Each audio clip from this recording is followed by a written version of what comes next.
আপনি জানেন আপনাকে ইগনোর কেন করা হয়? শুনুন, আপনাকে কেউ একবার ডাকলে আপনি দৌড়াতে দৌড়াতে চলে যান। এটা করবেন না, এতে আপনার ভ্যালু কমে যায়।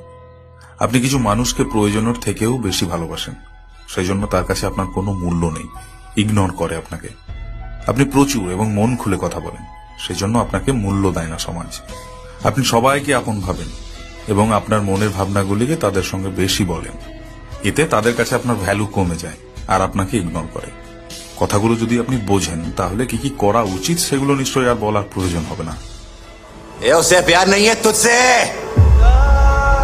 अरे मैडम मजे ले रही थी तेरे साथ, बस खेल गई लड़की तेरे साथ इशाना। रे खेल गई वो खुद तो दो कश्तियों में सवार होकर भी किनारे लग गई, और तू किनारे पे खड़ा रहकर भी डूब गया साले, डूब गया तू।